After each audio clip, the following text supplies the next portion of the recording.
Super, bienvenue à tous. Merci à tous ceux qui nous rejoignent donc, à ce webinaire pendant lequel on va discuter donc, du workforce management. Merci encore. Et donc, on va se parler de la stratégie à l'action et puis un retour à la stratégie. On va en fait avoir un déroulé en 3 temps. Le premier temps, ça va être un témoignage client que je laisserai se présenter tout à l'heure.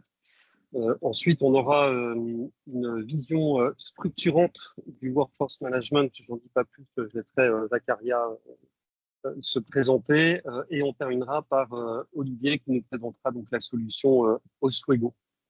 Donc 3 temps, Cyril, Zacharia et Olivier, et je propose que sans attendre, on puisse démarrer et donc démarrer par la réalité du terrain.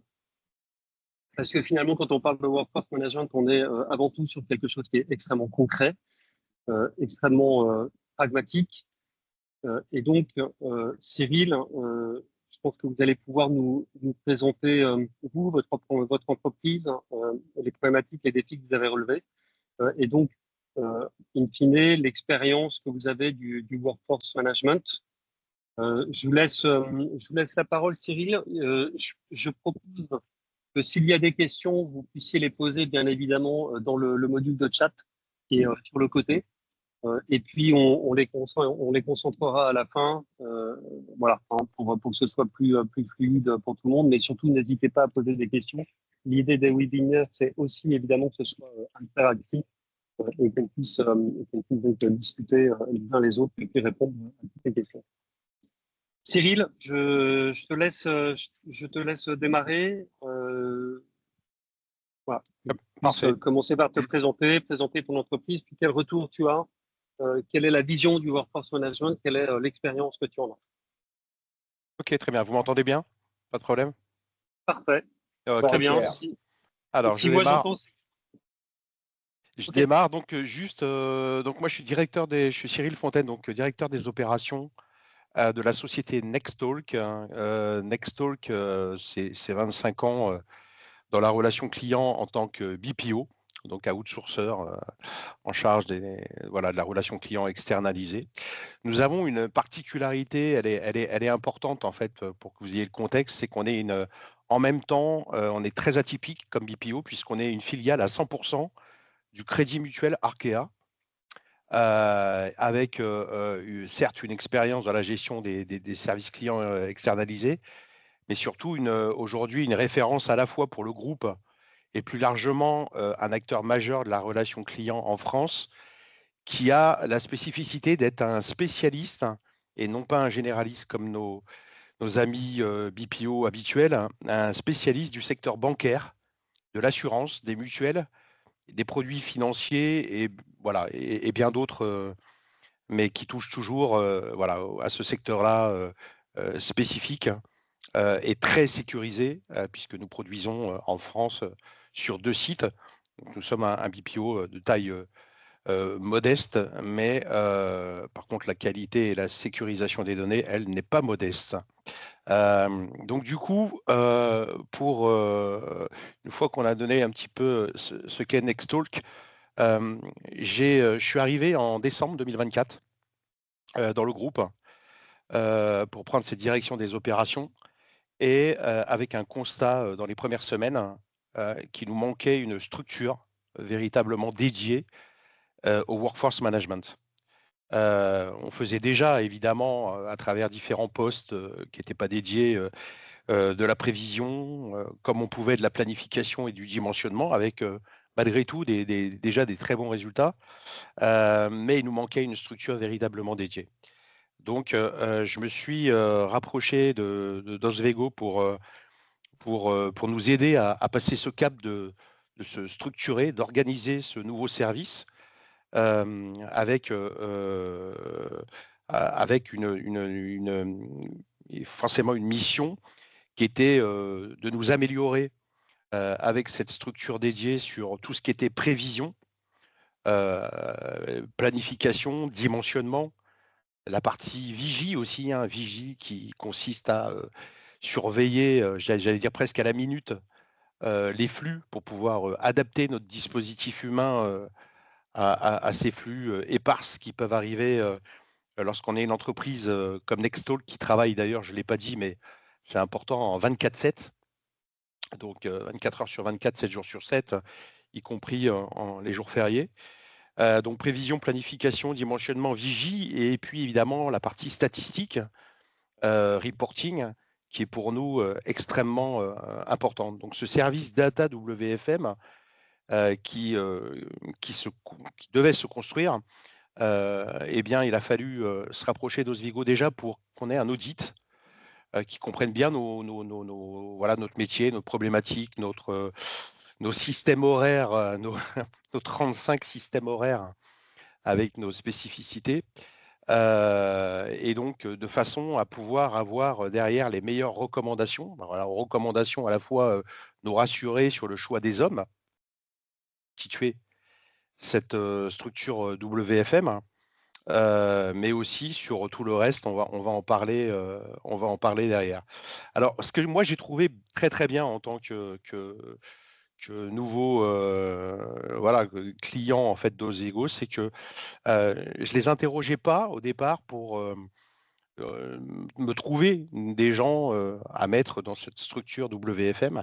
J'avais fait le choix de prendre des gens qui connaissaient parfaitement, parce qu'ils étaient managers en production, avec évidemment des appétences à tout ce qui est Excel et bien d'autres choses, hein, les chiffres et les stats, formules et autres, hein.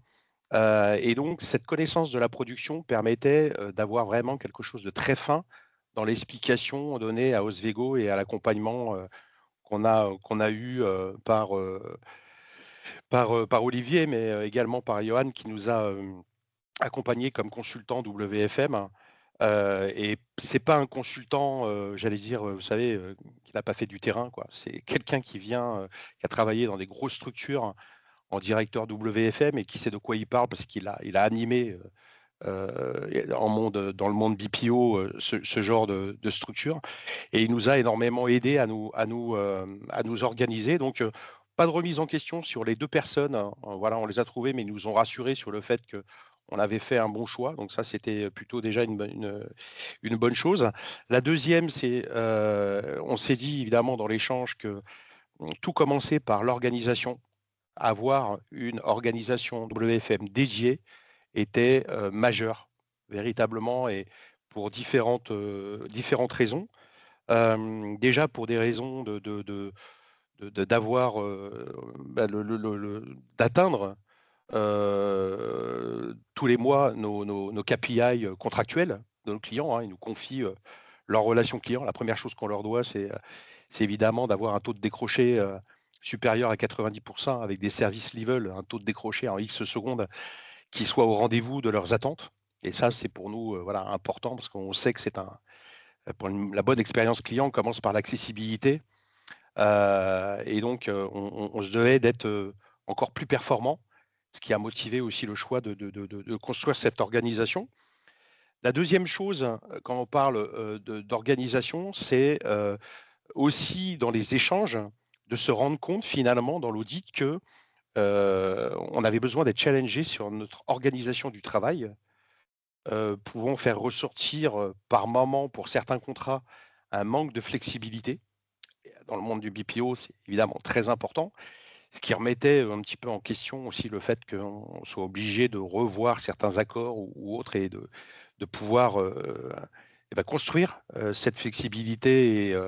Et là-dessus, vous avez été de très bons conseils pour gagner en amplitude horaire et finalement avoir les bonnes ressources au bon moment et aux bons endroits.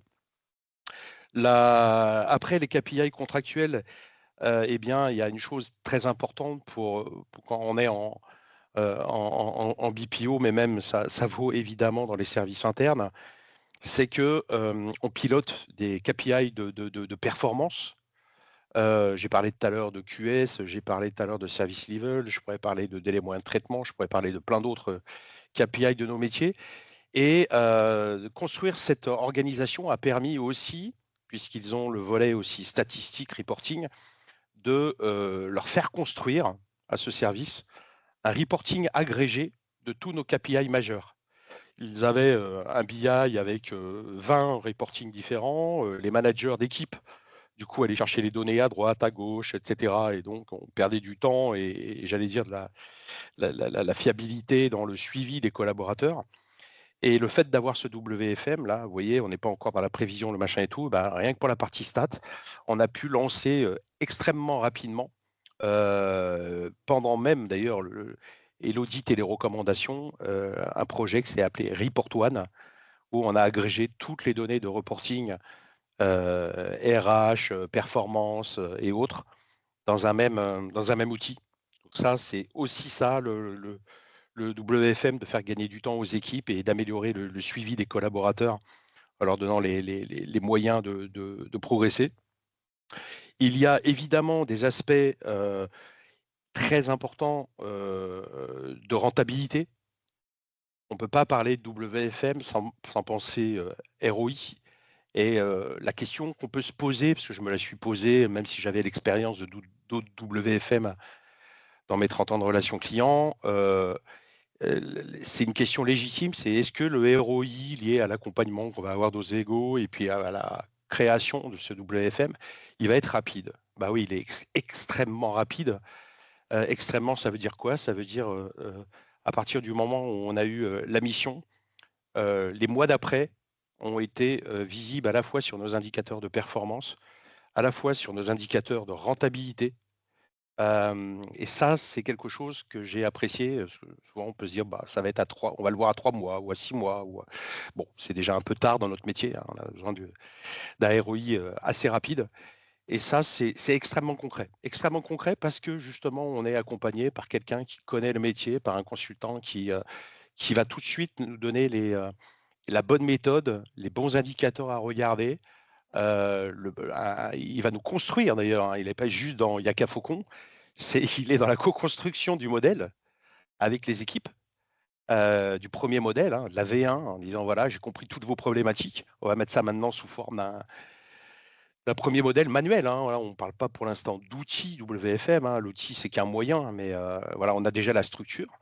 Eh bien, on a un modèle fait, j'allais dire, sur un Excel classique, et qui fonctionne d'ailleurs très bien, et qui nous a permis tout de suite d'optimiser pour avoir des bonnes prévisions, une bonne planification et un bon dimensionnement associé, ce qui tout de suite se voit, puisque finalement, vous ne dépensez pas en ressources plus que nécessaire, et donc forcément, par effet de levier, vous avez une rentabilité accrue immédiate, hein. Enfin, moi, je l'ai vu dès le mois d'après. Voilà, c'est quelque chose qui se voit immédiatement. La rentabilité, donc hyper important, hein. C'est pour ça aussi, oui, on se structure, oui, on a des hommes dédiés, oui, on va améliorer les reporting, on va améliorer nos prévisions, notre planification, notre dimensionnement, mais in fine, on est une société qui est là aussi pour dégager une rentabilité. Et là, pour le coup, c'est très important parce qu'on se dit, ben, on est meilleur sur finalement nos KPI de contractuels clients, ce qui est quand même majeur dans notre métier, hein, pour être légitime. Mais en plus, on dégage une rentabilité. Alors moi, j'allais dire, si j'avais déjà ces deux-là, c'était bon, quoi. L'organisation était superbe, mais en même temps, ce rôle du WFM, il ne se limite pas uniquement à faire des bonnes prévisions, de la planification, du dimensionnement, une bonne vigie réactive ou un bon reporting, un bon report one. Il ne se limite même pas seulement à avoir une rentabilité et puis des KPI contractuels qui sont au vert. C'est un véritable, j'allais dire, outil de pilotage et de gouvernance. Et Cyril, Oui. J'ai Olivier, ouais, pardon, qui lève la main. Pardon, je n'avais pas vu. Juste si tu peux nous repréciser, s'il te plaît. Donc, bon, tu arrives, tu vois que le WFM, c'est un peu le sujet, un de tes sujets prioritaires, parce qu'il y en avait plusieurs sur la table, là, et je crois qu'il en reste quelques-uns d'ailleurs. C'est bien normal. Et du coup, tu travailles pendant des semaines, des mois sur le WFM pour obtenir un résultat cohérent, basé sur les bonnes pratiques du workforce management et avec les impacts que tu as rappelés en termes de rentabilité et de KPI opérationnels. Après avoir fait tout ça, maintenant on était à peu près presque à 1 an, bientôt ton premier anniversaire chez Nextalk. Cette fonction WFM, c'est quoi ça, comment tu vois l'évolution de cette fonction? Alors peut-être dans ton milieu à toi, et puis son rôle et son évolution dans l'entreprise, dans les organisations en général qui sont dédiées aux opérations clients. Bah, je le vois justement, j'allais y venir, mais c'est déjà, on se rend compte que au-delà, je vous disais, des aspects techniques et organisationnels de mettre en place cette structure, c'est un véritable organe de gouvernance et de prise de décision. C'est-à-dire que pour les directeurs que nous sommes, pour prendre des bonnes décisions, je vais vous donner un exemple, hein, voilà, chacun gère ses flux de la manière dont il le veut, avec de la multicompétence, parce que beaucoup de clients, beaucoup de prestations, et donc si vous gérez de la polyvalence, à un moment donné, ça peut avoir ses limites et autres. Et du coup, cet éclairage que vous allez avoir de WFM, eh bien, vous permet, avec leur rôle aussi supplémentaire, j'allais dire, de data analyst, data scientist, hein, même si ce n'est pas leur cursus, hein, je vous l'ai expliqué tout à l'heure, hein, moi ils venaient de la prod, mais en fait vous éclaire sur l'évolution que vous allez avoir même de la gestion des flux pour qu'elle soit meilleure. Voilà, il y avait une gestion des flux qui se faisait sur des paramétrages d'ACD avec des priorités, des machins, etc.